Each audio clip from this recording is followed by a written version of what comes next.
Court ने one side फैसला सुना दिया था। सिसोदिया के पास अपना पक्ष सुनाने के लिए कुछ था भी नहीं, और दूसरे में उसे इसका ना मौका मिला नहीं समय। गुस्से, छटपटाहट और बेबसी के साथ एक हार प्रतीक सिंह सिसोदिया के नाम लिखी जा चुकी थी। कहने के तो प्रतीक सिंह सिसोदिया के लिए यह पहली हार थी, लेकिन झटका जबरदस्त था। ऐसा झटका जिसने प्रतीक सिंह सिसोदिया की नींव को हिला दिया था। झूठ, धोखा, बेईमानी और मक्कारी पर रखी हुई उसकी बिल्डिंग बुरी तरह से हिल चुकी थी और किसी भी पल गिर सकती थी। जिन्हें साम दाम दंड भेद से ले कर छल बल तक प्रयोग करके जीतने की आदत होती है, वह हार नहीं बर्दाश्त कर पाते, चाहे वह गलत ही क्यों ना हो, क्योंकि उनकी नज़र में तो उनको गलत साबित करने वाला गलत होता है। जिंदल और अग्रवाल वकीलों का ये साथ बातें कर रहे थे कि इस फैसले की कॉपी को लेकर आगे कहां अपील किया जा सकता है और आगे की क्या प्रक्रिया होंगी। लेकिन प्रतीक सिंह सिसोदिया आगे के लिए कुछ भी सोचने समझने की स्थिति में नहीं था। गुस्से से उसके सर की नस फट रही थी। इस फैसले का नुकसान तो बहुत बड़ा था, और कितना ज्यादा था यह तो फैसले की कॉपी मिलने के बाद ही पता चलता। लेकिन एक फैसले के लिए प्रतीक सिंह सिसोदिया राणा परिवार के सामने आकर खड़ा हो गया। साहिर, जिंदगी, सत्यम इस वक्त साथ नहीं थे। वो भी अपने वकील के पास फैसले की ओरिजिनल कॉपी के लिए गए थे, जो कि बाद में मिलने वाली थी। ज्यादा खुशी मनाने की जरूरत नहीं है। जो चीज मेरी है वह मेरी ही रहेगी, प्रतीक सिंह सिसोदिया ने कहा। और वह कौन सी चीज है जो तुम्हारी है? अमरिंदर सिंह राणा सामने आकर खड़े हुए। तुम नीच इंसान, मुझे तो पहले ही समझ जाना चाहिए था कि तुम किसी के सगे नहीं हो सकते। पता नहीं तुम्हारे अंदर राणाओं का खून है भी या नहीं। जिसे पहले अपने भाई से साथ दगा किया, वह क्या मेरे के साथ वफादारी करेगा? प्रतीक सिंह सिसोदिया ने हिकारत से कहा। जबान को संभाल कर बात करो सिसोदिया। अमरिंदर सिंह राणा गुस्से में उसकी तरफ बढ़े तो प्रतीक सिंह सिसोदिया भी एक कदम आगे बढ़ गया। कोर्ट परिसर में ही मारपीट जैसी नौबत आ जाती। तभी सिसोदिया ने साहिर को आते हुए देखा। उसके दिमाग में कुछ दूसरा प्लान बनने लगा था। यहां का काम समाप्त होते होते ही शाम के 5 बज गए थे। अब इस टाइम ऑफिस जाने का कोई मतलब नहीं बनता था। जिंदगी की तबीयत सुबह से ही कुछ हल्की नासाज थी, और कोर्ट के हर एक बहस के दौरान साहिर ने महसूस किया था कि जिंदगी बहुत परेशान है। वो बार बार इधर उधर कर रही थी, यानी कि कंफर्टेबल नहीं थी। यहां पर तो पूरे परिवार वाले मौजूद थे। ऐसे में वह जिंदगी से कुछ पूछ भी नहीं सकता था, और न ही उसके लिए कोई आराम उपलब्ध करा सकता था। कॉपी मिलने में भी टाइम था, और न जाने कितना टाइम यहाँ का सारा काम खत्म होने में लगता। इसलिए साहिर ने सिक्योरिटी के साथ जिंदगी को घर भेज दिया। जिंदगी जाने को तैयार नहीं हो रही थी, लेकिन साहिर ने कहा कि तुम घर जाकर खाने की तैयारी देखो। आखिर इन सारे बवाल के बीच आज किसी ने लंच नहीं किया है। सभी लोग भूखे ही होंगे। यहां का जैसा प्लान होगा मैं तुम्हें फोन करके बता दूंगा। तब तक तुम कुछ आराम भी कर लेना। और खुद सत्यम के साथ वह आपस प्रेम जी और अमरिंदर जी के पास आया, जहां की पहले ही प्रतीक सिंह सिसोदिया उनका रास्ता रोके खड़े थे। नहीं संभालूंगा।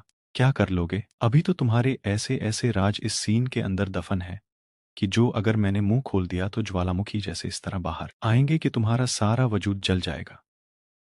प्रतीक सिंह सिसोदिया ने साहिर की तरफ देखते हुए कहा।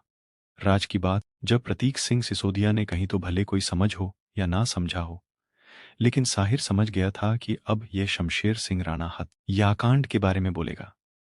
वह तेजी से चलता हुआ इन लोगों के पास आया। अरे तुम क्या ज्वालामुखी की तरह आग उगलोगे? ज्वालामुखी की तरह आग उगलने के लिए मुंह आसमान की तरफ होना चाहिए। दूसरों की जमीन पर खड़े होने वाले आसमान की चाह नहीं रखते। महेंद्र सिंह राणा भी बात समझ गए थे, और अमरिंदर सिंह को पीछे करके वो सामने आए। तुम हद से ज्यादा बोल रहे हो महेंद्र सिंह राणा।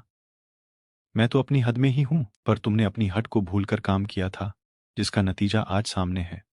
सुनो, इनके द्वारा अभी तो तुम्हारे पैरों के नीचे की जमीन तो खींची ही जाएगी, पर इतना याद रखना कि कल सुबह तक तुम हारे सर के ऊपर का आसमान मैं उलट के रख दूंगा। महेंद्र सिंह राणा बोले। इनडायरेक्ट उनके कहने का यह मतलब था कि प्रतीक सिंह सिसोदिया ने राणा अंपायर के साथ बिजनेस शुरू किया था। अगर प्रतीक सिंह सिसोदिया को वह कोई झटका देते तो उसके नुकसान राणा अंपायर को भी भुगतने पड़ते, और यही सोचकर वह अब तक चुप थे और न जाने अब आगे क्या करने वाले थे। यह चीज प्रतीक सिंह सिसोदिया समझ नहीं पाया, पर इतना जरूर समझ गए था कि यह सब मिलकर अब उसे छोड़ देना चाहते हैं। कमल की बात है, एक मुझे हराने के लिए तुम सब एक साथ मिल गए हो। प्रतीक सिंह सिसोदिया के चेहरे पर एक मजाक उड़ाने वाली हंसी आई थी। तुम चाहे कितने भी मिल जाओ, मैं तुम सभी को देख लूंगा। प्रतीक सिंह सिसोदिया ने उंगली दिखाते हुए कहा, अरे जाओ जाओ, खुद को पहले आईने में देख लो। एक नंबर के धोखेबाज, मक्कार इंसान। तुम्हें तो तुम्हारी औकात मैं बहुत पहले ही बता देता, लेकिन बात यहां यही थी कि तुम हारे ने अपने छिपने के लिए जिन लोगों का आश्रय लिया था, मैं उन पर चोट नहीं करना चाहता था। महेंद्र सिंह राणा बोले, लगता है कि तुम पुरानी चोट भूल गए, जो मुझे चोट पहुंचाने की बात कर रहे हो। प्रतीक सिंह सिसोदिया ने कहा, कुछ भी नहीं भूला हूं मैं। अपने हाथों से अपनी बहन की चिता में आग लगाई थी मैंने। 37 सालों से वह आग मैंने अपने दिल में जला कर रखी है। अब तो उसे बुझाने का वक्त आया है। छोड़ूंगा नहीं मैं तुम्हें। अपनी बहन को तो बचा ना सके, चले हम मुझे उलझने। अपने मन में सोचते हुए महेंद्र सिंह राणा की बात पर प्रतीक सिंह सिसोदिया बड़ी ही मक्कारी के साथ हंस पड़ा। चलो, वह पिछला तुम्हें याद है? अच्छा लगा यह सुनकर कि तुमने वह आज अपने सीने में पाल कर रखी है, पर सीने से लगाकर तो तुम किसी और को भी पाल रहे हो। सुना है कि तुम्हारी एक बेटी भी है। प्रतीक सिंह सिसोदिया अभी महेंद्र सिंह राणा से सवाल कर ही रहा था कि साहिर का सब्र जवाब दे गया। साहिर के हाथ झटक से सिसोदिया के कॉलर तक पहुंच गए थे। अभी कोई समझ पात उसके पहले ही साहिर ने उसे कॉलर से खींचते हुए अपने नजदीक किया और प्रतीक सिंह सिसोदिया के आंखों में आंख डालकर सर्द आवाज में कहा, उधर देखने की भी कोशिश मत करना सिसोदिया, वरना कुछ भी देखने लायक नहीं बचोगे, और इसे कोरी धमकी मत समझना। मैं जो कहता हूँ वह कर दिखाता हूँ, पर इधर से भी प्रतीक सिंह सिसोदिया खुद था। उसने साहिर के हाथों पर अपने हाथ जमा दिए। क्या कर लोगे तुम? प्रतीक सिंह सिसोदिया ने भी ठंडी आवाज में पूछा। आंखें निकालकर हाथ में रख दूंगा, साहिर ने एक एक शब्द चबाते हुए कहा। साहिर छोड़ो इसे। प्रेम जी ने आगे बढ़कर साहिर के हाथ से सिसोदिया का कॉलर छुड़वाया, जबकि जिंदल और अग्रवाल की तो हिम्मत भी नहीं हुई कि वह आगे बढ़कर साहिर से प्रतीक सिंह सिसोदिया को छुड़ा सके। रिकी, अग्रवाल और जयंत जिंदल इस वक्त नहीं थे। साहिर ने एक धक्का देकर प्रतीक सिंह सिसोदिया को छोड़ दिया। कब से तो छोड़ ही रखा है काकोसा, लेकिन यही बार बार हमारे रास्ते में आ जाता है। पर इस बार नहीं, अगर गलती से भी हमारे रास्ते से टकराया तो फिर अंजाम बहुत बुरा होगा। साहिर की आंखों में खून उतरा हुआ था। और वही अपनी इस बेइज्जती से सिसोदिया अभी गुस्से में आग बबूला हो गया था। ये तुम्हें बहुत महंगा पड़ेगा राणा, प्रतीक सिंह सिसोदिया ने उंगली दिखाते हुए कहा। सस्ती चीजें का शौक मैं रखता भी नहीं सिसोदिया, देखता हूं तू कितना महंगा साबित होता है। साहिर ने भी उसकी चुनौती मंजूर कर ली थी। प्रतीक सिंह सिसोदिया बेहद गुस्से में वापस घर आया। साहिर के साथ उसकी जो झड़प हुई थी वह मारपीट के नौबत तक पहुंचने वाली थी, लेकिन प्रेम जी बीच में आ गए थे, जिसके कारण साहिर को पीछे हटना पड़ा। फिर उसके बाद प्रतीक सिंह सिसोदिया के लिए सिक्योरिटी एजेंसी के सीनियर ऑफिसर भी आगे आए। कोर्ट में पुलिस प्रशासन की व्यवस्था थी।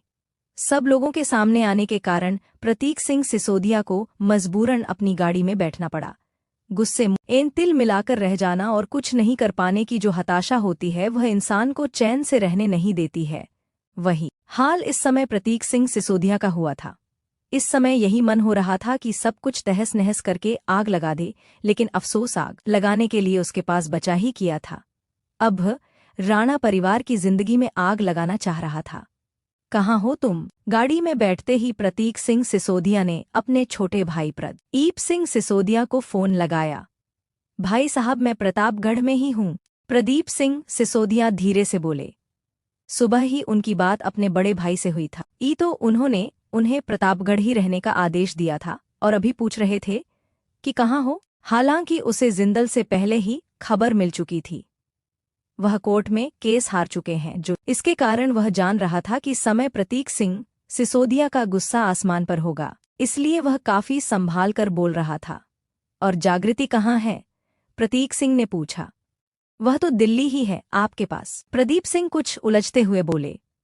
उनको लगा कि जागृति ने जरूर कोई कांड कर दिया है, लेकिन क्या किया है इसके बारे में भी पूछने की उनकी हिम्मत नहीं थी, क्योंकि प्रतीक सिंह की गुस्से को समझकर ही उन्हें डर लग रहा था। फोन भी पहले घंटी में उठाया था, वरना सबका गुस्सा उनके ऊपर ही उतरता। अमला कहाँ है? प्रतीक सिंह चिल्लाए। उनके चिल्लाने की आवाज फोन पर इतनी तेज आई कि प्रदीप सिंह को ना चाहते हुए भी ऑन अपने कानों से 1 फीट की दूरी पर करना पड़ा। उसके बेटे और पति ने इतनी बड़ी चाल चल डाली और वह चुपचाप बैठी देखती रह गई। क्या वह नहीं जानती है कि हम कौन हैं और हम क्या कर सकते हैं? या फिर उसे अपने घर परिवार से मोह माया भंग हो चुका है? प्रतीक सिंह ने पूछा। प्रतीक सिंह के सवाल पर प्रदीप सिंह चुप हो गए। बोलते क्यों नहीं हो, या फिर गूंगे का गुड़ खाकर बैठे हो? भाई सा, मेरी अमला से बात हुई है, उसे इस बारे में कुछ भी जानकारी नहीं। वह तो अपने मायके गई, कहीं किसी को कोई जानकारी ही नहीं रहती। सारे काम तो जैसे अपने आप होते ही जाते हैं। ना तुमको जानकारी थी, ना अमला को जानकारी थी, और सब कुछ बर्बाद हो गया। प्रतीक सिंह गुस्से में बोल रहे थे। भाई सा, शांत हो जाइए। प्रदीप सिंह ने एक असफल कोशिश की। शांत तो मैं तभी होऊंगा जब मैं इस पूरे राणा परिवार को हमेशा हमेशा के लिए शांत कर दूंगा। वह मायके क्या करने गई है? खैर, वह जहां कहीं भी गई हो,